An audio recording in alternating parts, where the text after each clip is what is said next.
Philip, very good to see you. First off, Iran signalling a willingness to talk over its nuclear program. It's been saying that for a while now. Is this desperation, or is Tehran trying to buy more time? What's your thoughts about that?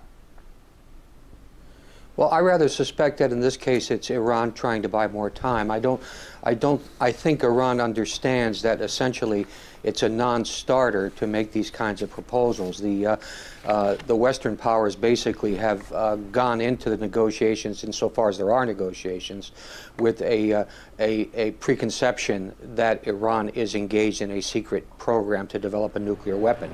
And with that preconception, obviously Iran has nowhere to go. So I think it's basically a question of buying time. The US and the EU advocating an embargo on Iranian oil, as just mentioned there, but they consume at the end of the day barely any of it themselves, just a small percentage. So which countries will feel the squeeze if the ban comes into force? Well, obviously Iran will feel the squeeze most strongly, assuming that it is possible to enforce what is being proposed, and that, of course, is by no means clear. Oil is a fungible commodity, and it can be sold anywhere. Iran needs the exports of the oil to finance its government, to finance its social programs. So Iran would be the big sufferer, and that's the intention, obviously, to make Iran suffer so that Iran will do something that is more transparent in regards to its nuclear program. And if Iran did carry out that threat and block off the vital Hormuz Strait over the embargo, it's surely they're going to harm Europe, even if it's not using a lot of its oil. It is using a lot of oil that comes through that area. That's the whole point, from other Gulf states. What's that going to do to oil prices? Well, if Iran even makes an attempt to block the Straits of Hormuz, oil prices will probably double or treble. The thing is that the real danger here is that it could produce a shooting war if the United States does follow through on its resolve to keep the straits open, which won't be that easy. And I think that it virtually guarantees that Iranian naval forces and U.S. naval forces would come into conflict.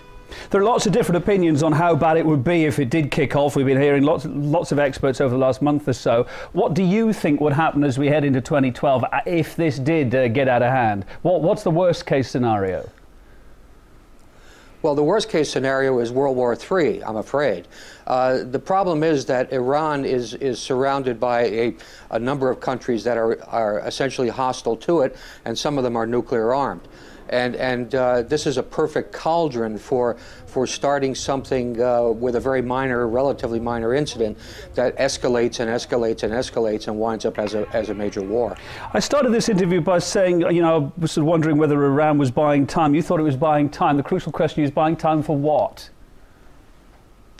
Well, you know, I think that in the world of politics, that things tend to shift, and certainly the resolve of the European powers to push on this Iranian nuclear issue is higher now. But if there is a genuine threat to possibly raise oil prices through closing the Straits of Hormuz, then the Europeans, who get quite a lot of this oil, would begin to reconsider what they are doing. So I think Iran is basically saying that, you know, things can change.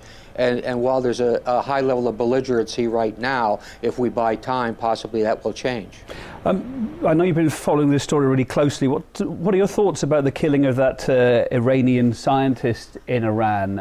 It's just the latest killing. Tehran is, of course, blaming Israel and the US. Do you think a covert war is being waged there behind the scenes?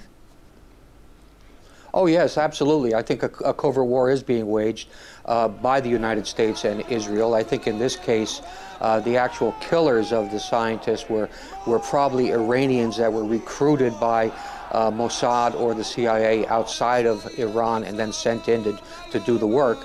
And I believe that the intelligence used to locate this man and to target him probably came from the United States, and probably it was intelligence that was shared with Israel. Philip Giraldi, thanks ever so much for being on the programme, joining us live there from Washington, D.C. Thank you.